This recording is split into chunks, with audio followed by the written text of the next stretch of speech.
So here's the worksheet on horizontal projectile basics.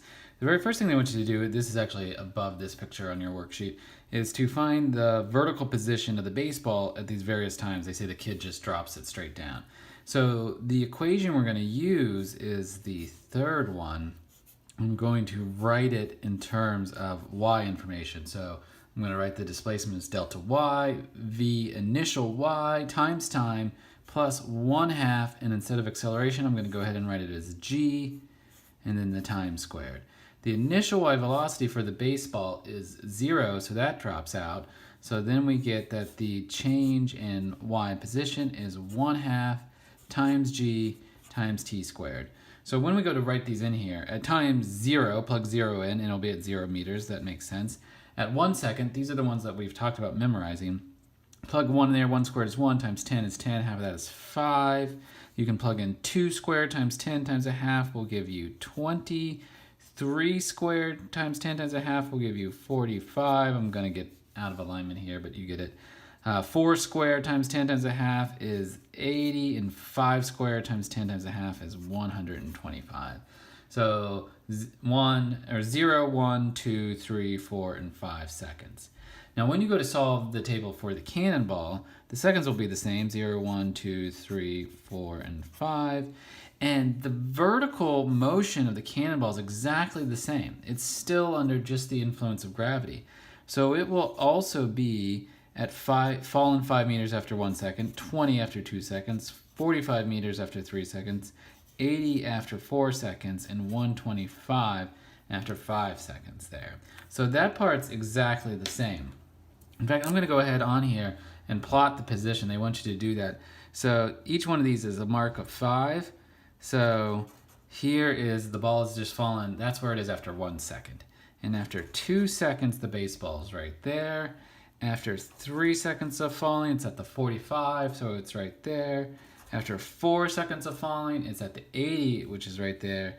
And then after 5 seconds of falling, it's at the 125, which is right there. Now what about X position? So on this worksheet, they say that it's going 20 meters per second. So you can find the position it is by just taking its x velocity times the time. Since the x velocity is constant, and they sort of show it to you up here, these constant positions. So at 0 seconds, it will be at 0 meters. After 1 second, 20 meters. After 2 seconds, 40 meters. After 3, 60, 80, and then 100. So in order to figure out where the cannonball is, we have to combine these two things. It is going to be 20 to the side, but 5 down. So the horizontal motion, 20 to the side, the vertical motion, 5 down. After 2 seconds, will be 40 to the side, and will be 20 down, right there. After 3 seconds, will be 60 to the side, and we will be 45 down. Then after 4 seconds, will be 80 to the side, and 80 down. And then after 5 seconds, will be 100 to the side, and 125 down. So you can see that parabolic arc going right there. Which of these two strikes the ground first?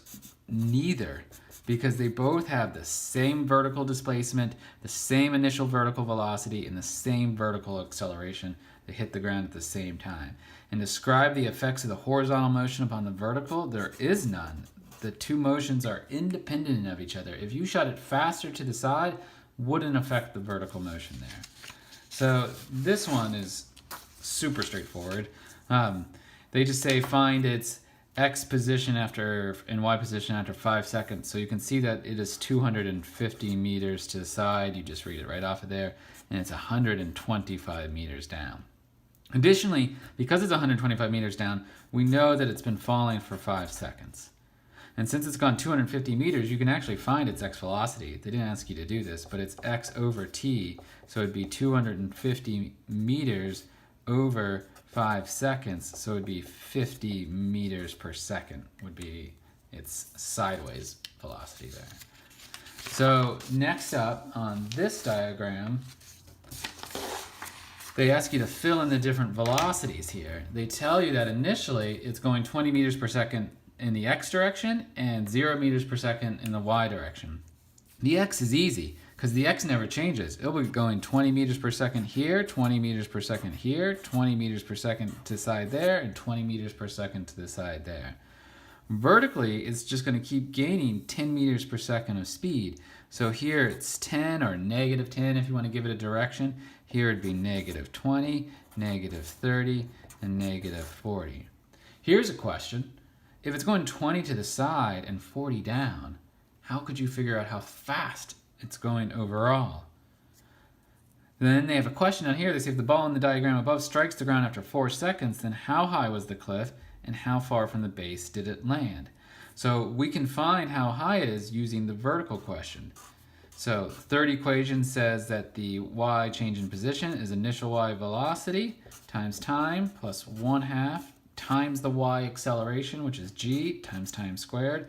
Remember, there is no initial y velocity, so we just plug in there. We've done this before. We know what it comes out to be. After you've fallen for 4 seconds, it must be an 80-meter tall cliff. How far has it gone to the side? Well, we can just use this equation. You can think of this as the third equation too, actually, because the third equation says that the change in position would be the initial x velocity times time plus 1/2, I'll go ahead and write it, times the x acceleration times time squared, but there is no x acceleration. So it just simplifies down to this. So the x velocity is 20 meters per second and the time is 4 seconds. So it also goes 80 meters to the side. Don't assume that these two are always the same. By no means are they. It's just on this particular problem, the way they set it up, 80 meters will be both the distance you fall and the distance you've gone to the side. And then finally here, it says, what if instead the ball's initial speed was 16 meters per second, then how far would it land? You would simply plug in a different velocity here. So instead of 20 meters per second, you would do 16 and 4, which would be what, 40, 84? No, I did that wrong. 40 plus 24, 64. There we go, math. Would be the answer there. So, but it would still be an 80-meter tall cliff. It would still take 4 seconds to hit the ground. That wouldn't change.